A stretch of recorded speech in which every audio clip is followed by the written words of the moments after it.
So, Lily, du kannst das ein bisschen sagen, erklären, über was dies jetzt geht, ne? Genau. Sie hat, also wie du schon gesagt hast, war Shannon eine Schülerin von dir, die vor über 40 Jahren, deutlich über 40 Jahren inzwischen bei euch an der Schule war. Und einfach mit ihre Erlebnisse mit dir schildert und auch ganz viele der damaligen Schülerinnen und Schüler nochmal befragt hat.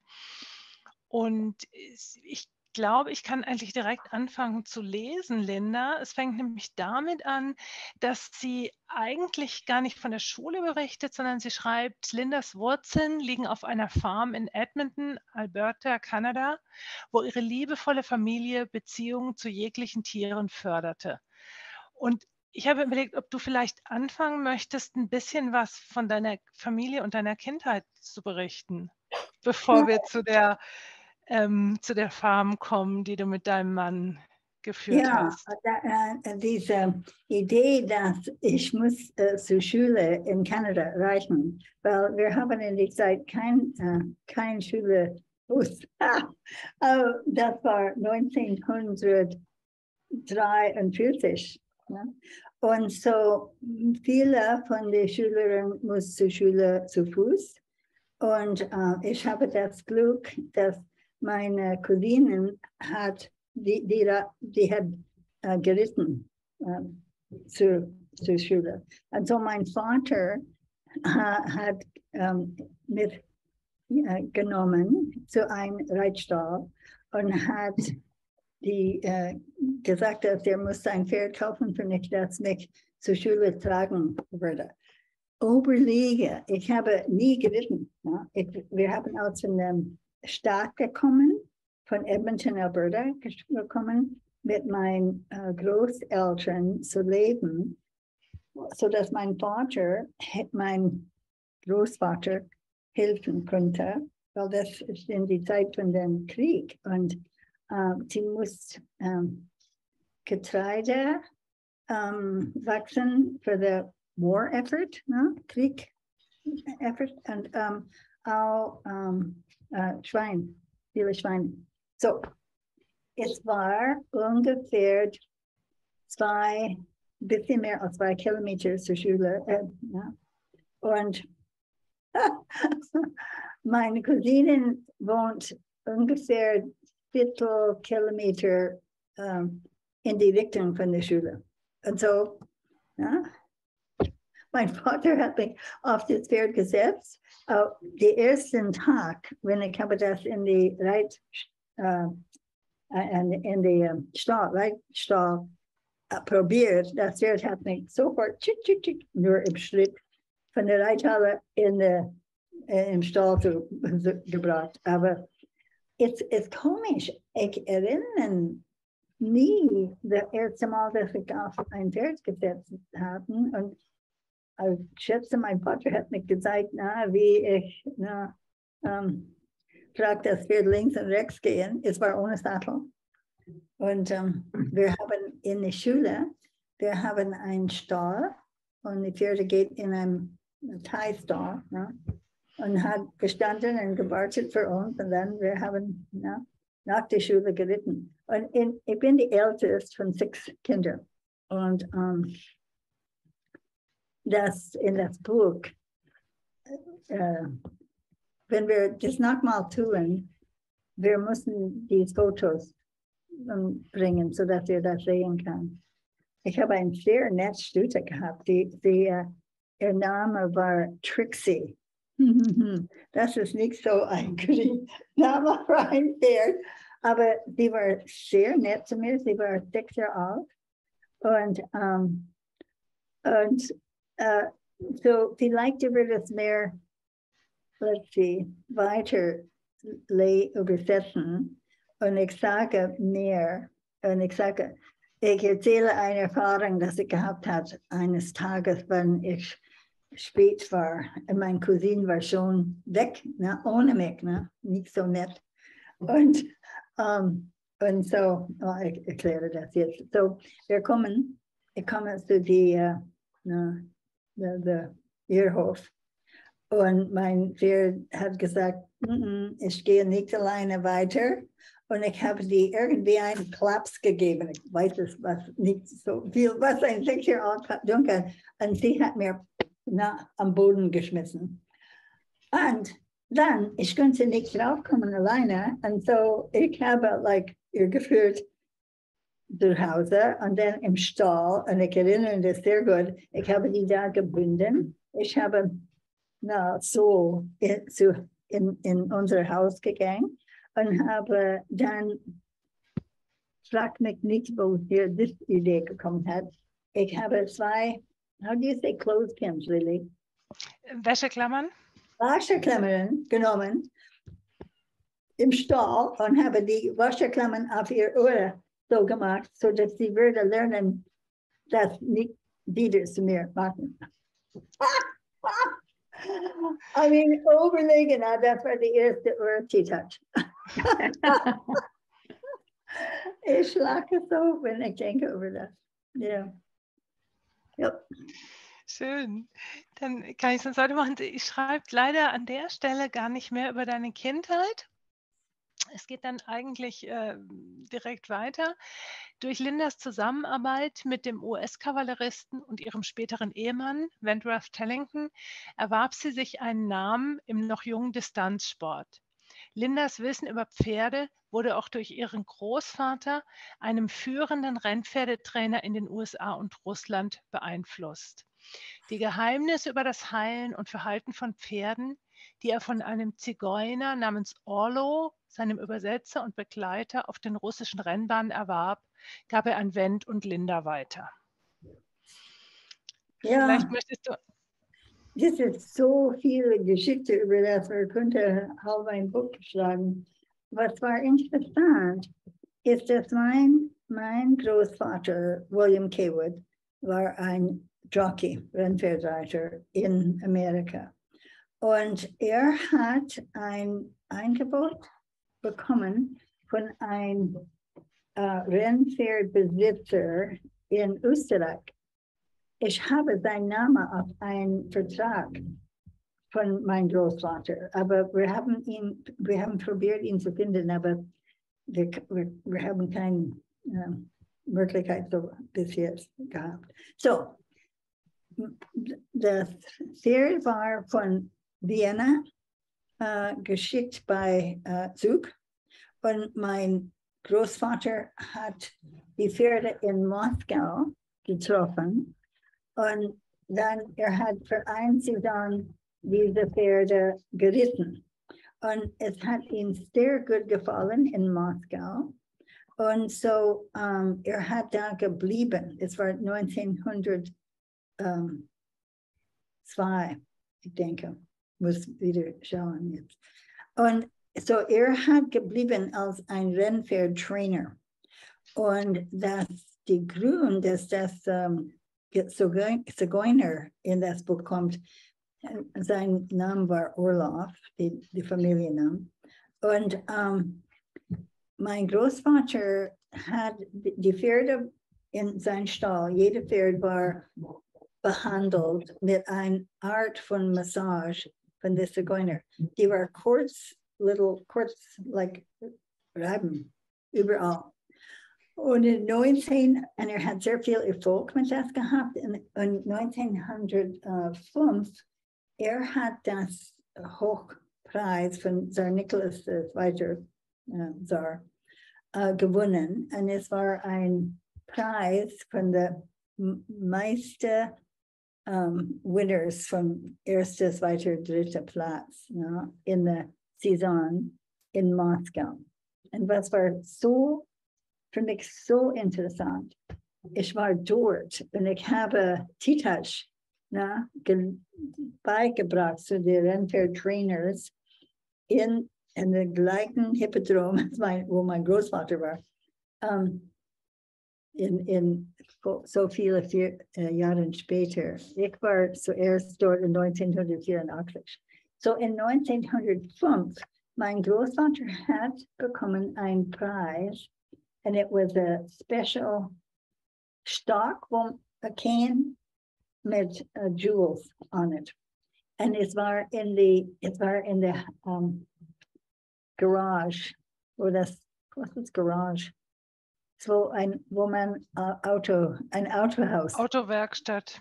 No, nicht Werkstatt, wo man in eigenem Haus ein Auto hat. Garage. Ja, Garage. Ja, in ihrer Garage, das Preis von meinem Großvater war, und es war gestohlen, leider.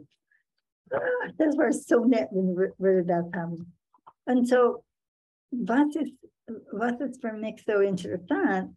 Ich habe 5 Brüder und Schwestern, Siblings. 2 Schwestern und 3 Brüder. Und mein Bruder Randy Hood und meine Schwester Robin, natürlich, und meine Schwester Susan hat alle mit Teil zu tun. Wir haben alle sehr viel gesprochen, wenn ich jung war. Und ich denke, vielleicht ist irgendwas über das geschrieben von den Horseshows. Hast du das auf das bekommen? So, ich las das. Well, ich sage mehr über das später dann von meinen anderen Siblings. Und mein Bruder hat mit mir in Turniere geritten und mit viel Spaß. Und ja, viel Spaß. So. Vielleicht möchtest du noch erzählen, ich glaube, dein Großvater hat ja auch einige deiner Touches sehr beeinflusst, gell? Die Tarantel und so. Vielleicht möchtest du dazu noch was sagen? No, was mein Großvater hat uns, was wichtig ist, das ist ein total anderes Geschichte. Weil mein Großvater, Will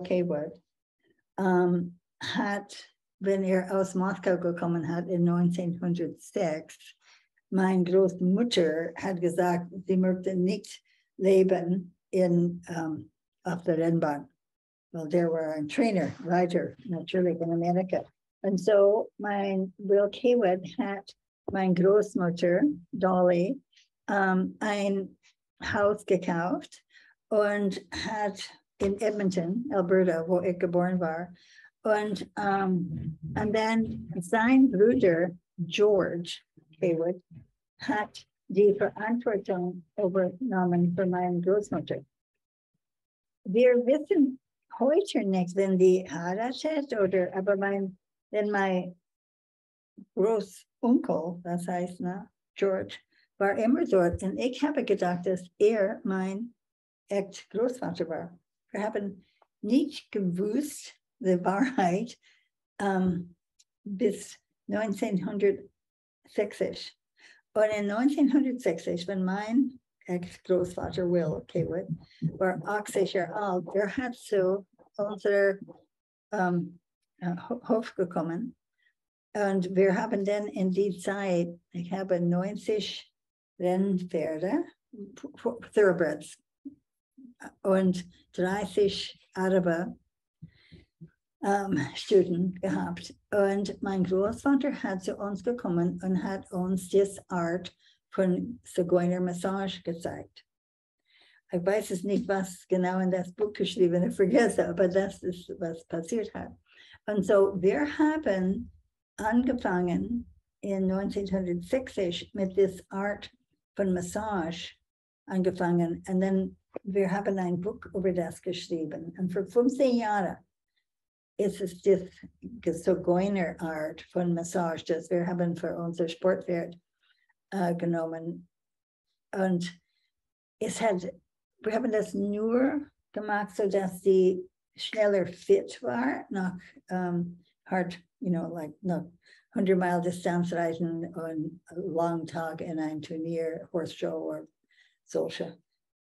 Aber was war interessant, wir haben nie gedacht, dass wir können ein Verhalten beeinflussen oder Persönlichkeit beeinflussen mit Körperarbeit, ein Art Massage und der. Und das hat nicht angefangen, bis ich habe den Feldenkreis gemacht in 1975. So für 15 Jahre, wir haben das andere Form von Massage benutzt und ich habe irgendwo nächstes Mal, wenn wir machen das nochmal, ich bringe das andere Buch aus. It's endurance and competitive trail riding. Man kann die manchmal kaufen an eBay. Gut, dann will ich weitermachen. So, Lily, vielleicht vor du weitergehst, vielleicht jemand hat Bemerkungen oder Fragen über diese Zeit. Es war interessant, wenn man möchte mehr, weil I'm just skimming the top. Ich gehe nur einen Überblick. Und die Frage ist das, wie interessant ist das oder nicht? Weil ich habe ich denke über alle die, es ist eine Frage, weil wenn das Buch sowieso interessant ist, in Deutsch zu übersetzen. That's a big question. Auf jeden Fall ist es interessant, weil ich bin überzeugt, dass es für viele zu sehen, von wo genau du kommst und wie Titel geboren wurde, ich finde, das ist amazing. Sorry for that. Yeah. Go ahead.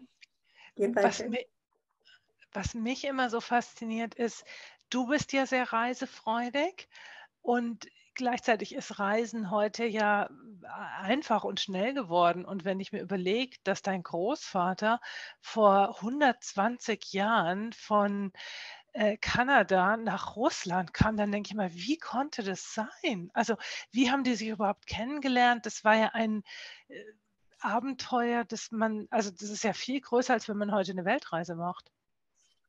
Well, was interessant ist, die Vater von meiner Mutter war in Amerika geboren, in Iowa. Und er hat einen sehr guten Ruf als ein Jockey. Und es muss sein, dass sie irgendwie in der Pferdeszene, Rennpferdeszene, die Namen von meinem Vater, mein Großvater, war kennengelernt von des Racehorse-Besitzer. Und hat durch einen Jockey-Agent dann einen Brief geschrieben und hat einen Vertrag geschickt. Und es ist eine gute Frage.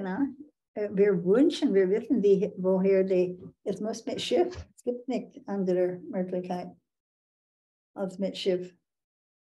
Lange Reise, Und dann, ich habe auch ein Postcard von meiner Großmutter und sie schreibt, dass sie war in ein Hotel in Moskau, wo ich oft geblieben habe, weil ich war 10-mal in Moskau, zwischen 1984 und 87. Und ich habe gegangen, T-Touch zu bringen für Kontakt zwischen Amerikanern und russischer Mensch, mit der Hoffnung für ein besser Verstanden. Ja, weil es war nicht freundlich in Amerika zwischen Amerika und Russen in die Zeit. Oh mein Gott, wie jetzt, So, ja, ist eine gute Frage, Überlege die Reise. Und was meine Großmutter geschrieben hat, in diese winzigen Wörter an einem Postcard, ist, dass unter ihr Hotelzimmer war Cossacks mit Pferde, und die had geschossen to break up the crowds von der Mensch, der sehr unglücklich war über die Regierung. Ja, immer dasselbe. Und so meine Großmutter geht mit Schiff nach Amerika, und mein Großvater, Will Kaywood, hat mit Zug die österreichisches Pferd nach Wien gebracht von Moskau. So, wir wünschen, dass wir wissen genau, wie das war und wie die überhaupt da bekommen hat. Nicht einfach. Weißt du, wann diese Pferderennen begonnen haben, diese Art von Pferderennen? Wann war das so? Ich meine, man weiß, dass in arabischen Ländern schon immer Rennen gab, aber in Europa oder in Amerika, wann begann diese Art von Jockey, Pferderennen, wie wir sie heute noch sehen? Oh my God, that's for long before that. Ah, ja? I mean, the Moscow Hippodrome is sehr groß und das war schon lang in 1901 schon dort. Rennen, das Sport von Rennen in Europa und auch in Amerika es war ziemlich groß, nicht neu. Eine gute Frage, Teresa, wie kommt das? Es war in Zeitschrift von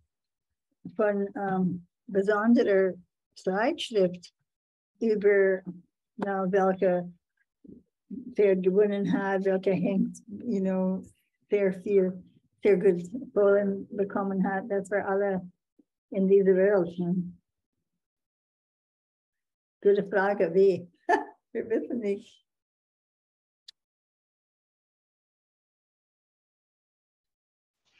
Gut. Soll ich weitermachen oder gibt es noch Fragen? Linda und Wendt gründeten die Pacific Coast Equestrian Research Farm in Kalifornien, um ihr reiches Wissen und ihre Erkenntnisse mit Studenten aus aller Welt zu teilen. Nicht umsonst trugen ihre vielbeachteten Artikel im Western Horseman den Titel »Auf geht's«, waren doch die Tellingtons ständig unterwegs auf der Suche nach Möglichkeiten, um Pferden und Reitern besser zu helfen. Mit ihrer phänomenalen Araberstute, ich bin nicht ganz sicher, wie man die korrekt ausspricht, Linda Chilida, bewies sich Linda 1961 als ausgezeichnete Wettkämpferin beim Tevis Cup Rennen, 100 Meilen an einem Tag. Die herausfordernde Strecke überquert Kaliforniens raue Sierra Nevada Berge und Linda segelte unter den ersten 10 über die Ziellinie. Zu dieser Zeit ging man davon aus, dass ein Pferd innerhalb eines Jahres nicht 2 Wettkämpfe über 100 Meilen bestreiten konnte. Linda und Chilida bewiesen das Gegenteil, als sie nur 6 Wochen nach Tevis den Jim Shoulders 100-Meilen-Ritt gewannen und einen Rekord aufstellten, der 7 Jahre Bestand hatte. Ja, es ist erstaunlich, wer Distanzreiten jetzt kennt, weil es war gedacht, kein Pferd bis dann hat in 260 Kilometers Rennen gegangen in einer Saison. Moment, ich muss das durchschließen. Es tut mir leid, ich habe nicht gewusst, dass es so lange gedauert würde. Nein. Ich kann kurz sagen, begründete Pferderennsport. Das erste überlieferte Rennen fand in Newmarket 18. März 1622 zwischen Lord Salisbury und Marquis von Buckingham statt.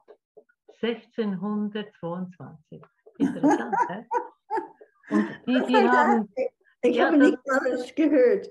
Der begründete Pferderennsport. Das erste überlieferte Rennen fand in Newmarket am 18. März 1622 zwischen Lord Salisbury und Marquis von Buckingham statt. Damals war es durchaus üblich, dass die 2 adeligen Herren gegeneinander antraten und das Publikum hintenher ritt. Das ist interessant, hä? Das habe ich jetzt gerade gesehen. Toll. I mean, es war enorm, der Sport. Ja. Ja. Auch in Hawaii auch. Ja. Die hat Rennen gehabt für ein paar 100 Jahren. So, weiter.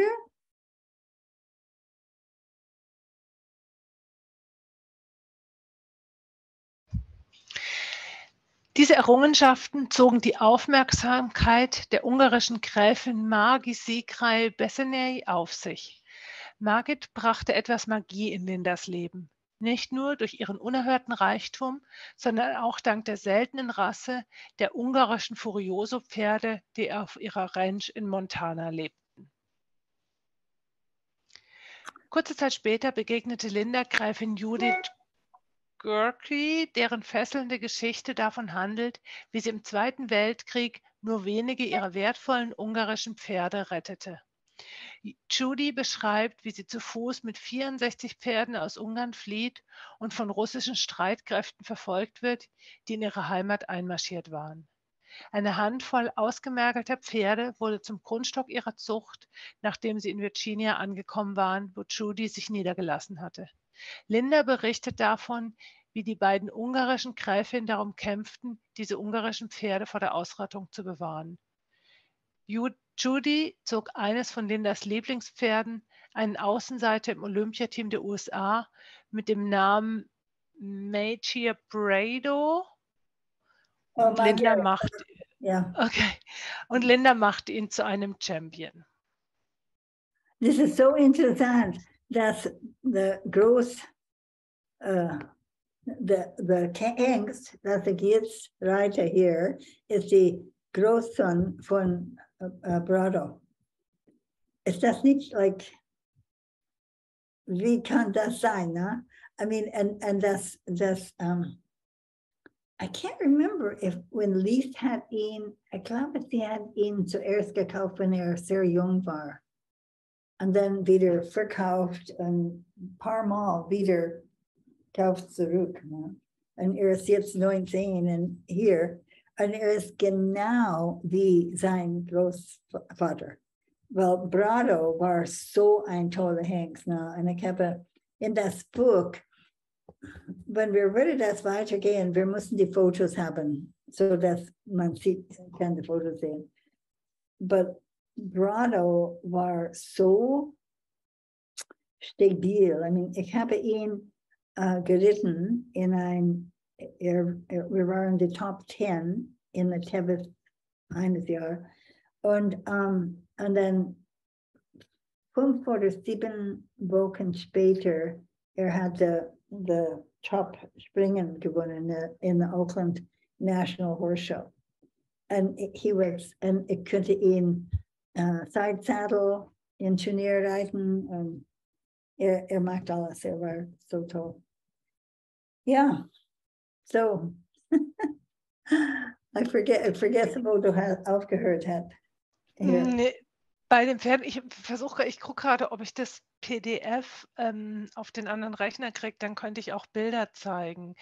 Vielleicht, was mir noch so durch den Kopf geht, jetzt hast du noch Seitsaddel, Damensattel angesprochen, dann hast du in der Western-Zeitschrift veröffentlicht, es ging um Vielseitigkeit, es ging um Distanzsport. Gibt es irgendeine Disziplin, in der du nie geritten bist? Ja, leider. Ich habe verpasst die Chance, zum Beispiel 4-Spanner zu lernen in Ungarn. Margaret Bessonier hat mich eingeladen, dass wir würden nach Ungarn fahren, fliegen oder was. Und ein 2 Wochen Kurs machen in 4-Spanner. Und ich habe das nie getan. Ich habe auch nicht Cutting gemacht. No? Ich habe nur Western Pleasure. Und viele. I mean, mein Liebling war Vielseitigkeit und 100 Mile Distanz. Wir haben sehr viel gemacht mit das. Und die Ausbildung für 100 Mile Distanz reiten war hochinteressant, wie wir das gemacht haben. Und ich bin Moment, I think I have a picture to maybe.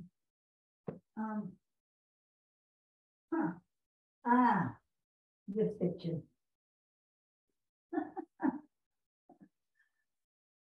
This is ein berühmtes Foto. Sieht man das? Can you see it? Da bin ich mit 4 Junior-Reiterinnen. Der letzte war 12 Jahre alt und die andere war 15 und 16. Und ich habe die erste, wir waren 15. Alle zusammen, 15. von mehr als 130 Reiter in der 160 Mile Tevis Cup. Und kein anderer hat ein Gruppe von Junior Writers durch die Tevis gebracht. Und so this is in the museum now, this photo. Yeah. And it's so interessant, Gabriella hat mir gebeten, dass ich ein Autorin nimmt und schreibt das Buch von meiner Seite mit neuen Fotos und alles. Es ist unmöglich. Die Grund des Buches ist möglich, ist, dass Shannon war dabei und wir haben seit dann über alle diese Jahre, fast 50 Jahre zusammengearbeitet. Sie kennt das Titel von Anfang an. Und ich kann sprechen ein bisschen über das, aber mein Gott, wenn ich denke, wie phänomenal das war, dass wir das überhaupt haben, das Schule, und dass wir haben Schülerin, wer kommt durch unsere Newsletter. Wir haben ein Newsletter, das geht zum 20 Länder in 1962 schon. Und ist lustig, weil Uta Over, wenn sie hat das Buch gelesen, sie hat gefragt, wie war das für mich, wenn ich nach Äquatante gekommen habe und ich war bei Ursula Bruns und ich habe schon einen sehr großen Ruf gehabt in die Zeit. Und wie war das für mich? Mir egal, weil mein Interesse war, dass ich würde was Neues lernen und dass ich muss Deutsch sprechen. Das war so, toll. Das war mein Traum. No? Aber ich sehe, es so viele Dinge, wo man springt über. Und es gibt mehr, das in das Buch von Gabriele ist, aber es könnte viel mehr sagen. Aber ja, we have great lives. So ich denke, Lily, hast du mehr übersetzt? Ich habe noch mehr übersetzt, ja. Ich denke, wir sollten warten und sehen, wenn es Interesse gibt, und dann bringt die Fotos dabei. Ja, ja. Und Shannon kann ein anderes Mal schicken alle Fotos an PDF, und er kann die einfach zeigen. Wenn du möchtest, ich habe hier gerade noch die Stelle, wo du nach Europa gereist bist. Aha. Ja.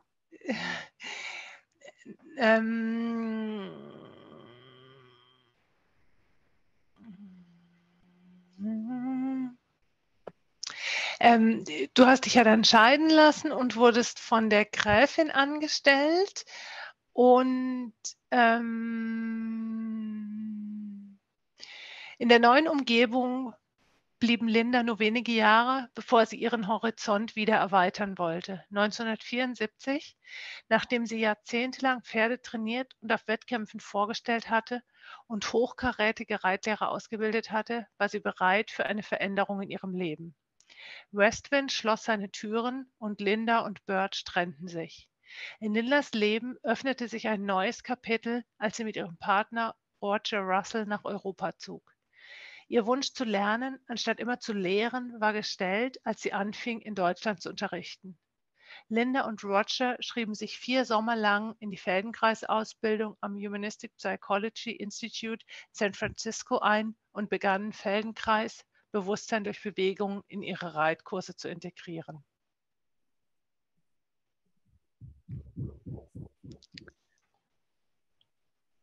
Hast du Fragen, oder? Nein, ich nicht, aber vielleicht jemand anders. Ich weiß nicht, so zu der Zeit, als du Moshe Feldenkreis kennengelernt hast und ob du darüber noch was berichten willst? Ja, was ist interessant, jeder, auch Ursula Bruns, hat gedacht, dass ich total verrückt war, weil ich habe so phänomenal ein Leben gehabt mit Margaret Bessonier. Ich habe ihr Pferde gehabt, wir haben ein kleines Residentialschule, nur, ich denke, 12 Studenten, und die waren mit uns für 6 Monate, und wir haben ein Haus gemietet, nebenan unser Hof. Fünf Schlafzimmer mit Schwimmbad, und es war so nett. Und ich habe alles, was jemand haben möchte in mein Leben, mein Gott. Beste Pferde, alles, ne? Ein fantastisch Haus, so nett unterstützt bei Margaret Bethany.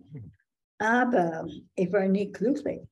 Und die Gründe, dass ich nicht glücklich war, was ich gesehen habe in die Pferdeszene, ist es so schlimm, als wir immer noch sehen. I mean, kein Verständnis zwischen Mensch und Pferd. Und ich habe das Gefühl, ich habe für einen anderen Grund nach der Erde gekommen. Nicht dies nur. Und ich habe einen 10 Jahre Vertrag gehabt mit Margaret Bethany. Sie hat das Hof nur für dies, ja, gekauft. Und sie hat verstanden, dass ich muss aus in die Welt gehen und sehen, was kommt. Und mein Interesse, mein Ziel war, nach Afrika zu gehen.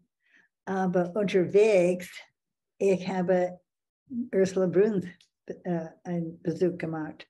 Und das ist auch so eine Geschichte alleine, weil Ursula Bruns hat über unsere Schule gelesen in Western Horseman Zeitschrift in, ich denke, 1973.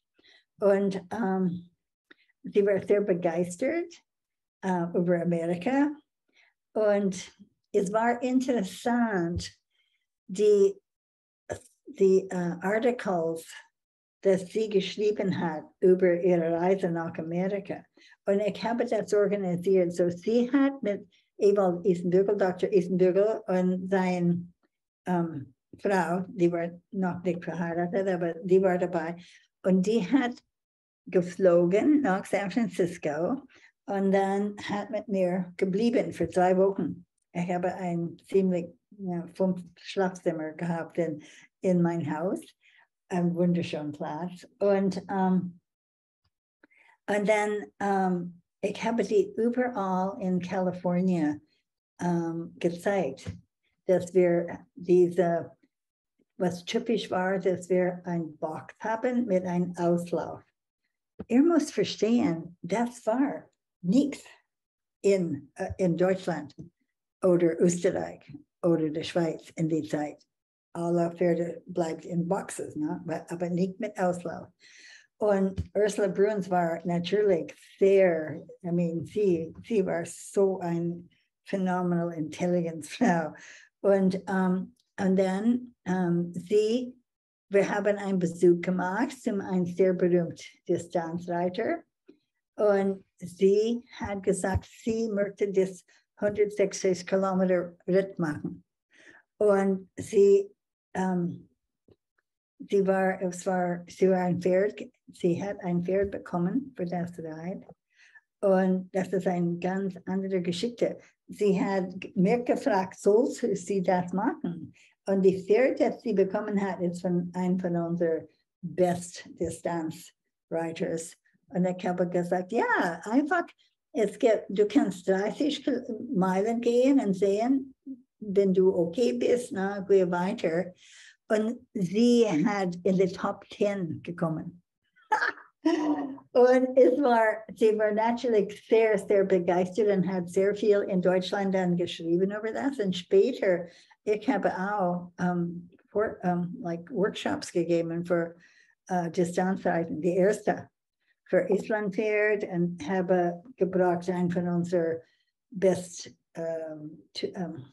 Tierärzte für Distanzreiten, wer ein Freund von mir war. Und wenn ich überlege, wie beeinflusst das Ursula Bruns gehabt hat, für alle, wer jetzt Pferde hat, ist enorm. Und so, dann sie hat mir eingeladen, nach Deutschland zu kommen. Und so, sie hat mich für einen Monat in 74, wir haben durch Deutschland gefahren und viele interessante Menschen besucht. Und ich habe sehr verschiedene Pferde geritten und wir haben einen Ritt gemacht, eine 4-Tage-Ritt von St. Moritz zu Davos, Arosa und Chur.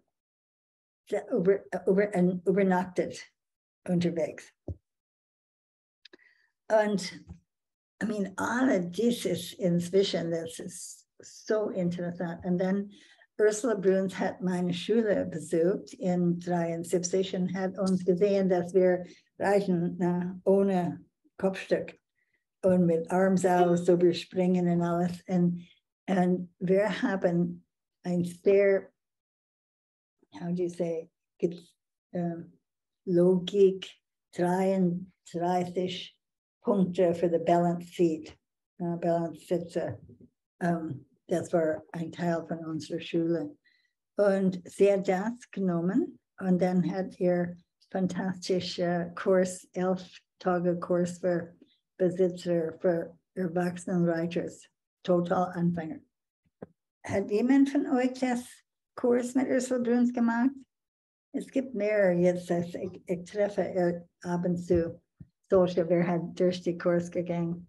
Sie hat so viel gebracht und jetzt, ihr Name ist meistens vergessen. Es ist like schwierig zu verstehen. Aber so ist Leben. So, das ist ein gut. Du hast ja dann auch auf der Equitana mit Jean-Claude Disley Pferde vorgestellt, gell? Oh, das erste Jahr, das war das zweite Equitana. Okay. Erste Jahr, oh my God, I mean, this, you know, Ursula had well, sie weiß, woher komme. Und, I mean, ich sollte die Fotos sehen von unserer Westwind Hungarian Horse Farm. Es war so ein phenomenal Stall und wunderschön weiter und alles und Haus und wenn wir Ursula Bruns besucht hat, ich habe mit Roger gewohnt über Weihnachten in ein Sommerferienhaus. Es war 4 by 4 Meters und die Toilette war draußen. Im Winter in Deutschland. Und wir haben kein Auto gehabt. Ich weiß es nicht, warum. Ich habe keine Ahnung, warum ich habe ein Auto nicht gekauft. Aber wir haben gedacht, wir nur dort für eine kurze Zeit. Und so Ursula Bruns hat mich gefragt, würde ich eine Vorführung geben für Equitana, wie sie hat von meinen Studenten, meine Schule in Amerika gesehen.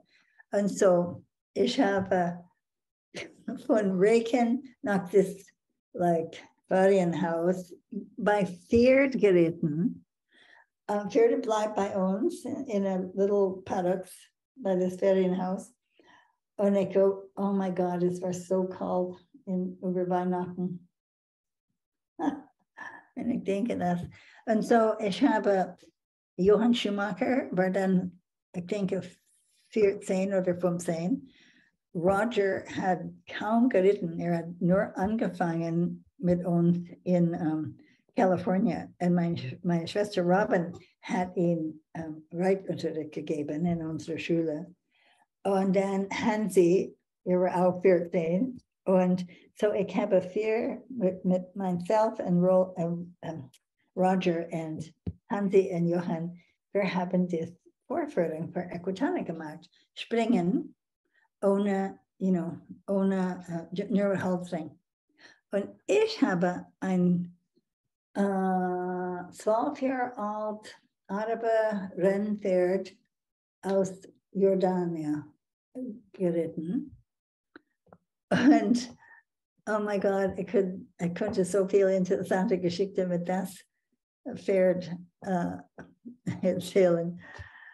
Und ja, so wir haben das bei Equitable gemacht und dann Ursula hat gedacht, okay, meine Idee war, ich möchte jetzt Afrika für 6 Monate und mein Plan war, in Afrika zu bleiben und mit einer Freundin, wer filmt Gorillas in Zaire. Aber Ursula hat mich gefragt, okay, mach das bei Equitana. Und dann, wir haben so viel Interesse gehabt bei Equitana. Nicht alle gut. I mean, my God, die erste Mal Writer Review hat geschrieben, oh my God, das ist so gefährlich. Es würde so viel Mensch toten. Die Idee, dass man ohne alles am Kopf reitet, das kann nicht wahr sein. Und dann eine Zeitschrift hat geschrieben, die weiß mein Geheimnis über Nacht. Es war gesagt, dass wir binden die Zunge von dem Pferd fest. Und dann, die war so glücklich, wenn wir befreit, dass sie tut alles für uns. What? Das war echt geschrieben, Yewell. Und, aber es war viel Interesse. Und dann, es war Rainy Season, Regensaison in Afrika. Und so Ursula Bruns hat mich gefragt, okay, Linda, mach ein paar Kurse. Ne? Und so, ich habe mein erster Kurs in Deutschland war, ich habe in Freizeit im Sattel eine kleine Anzeige gemacht. Das heißt, ich würde 20 Reiter nehmen für einen Wochenendekurs. Die musste entweder ein Pferd haben, wer ängstlich war, oder die musste ein Erwachsener sein, wer durch Unfälle Angst bekommen hat. Konnte kein Anfänger, die musste erfahrene Reiter sein mit Angst. Und weil mein Interesse war Angst lang vor Feldenkreis.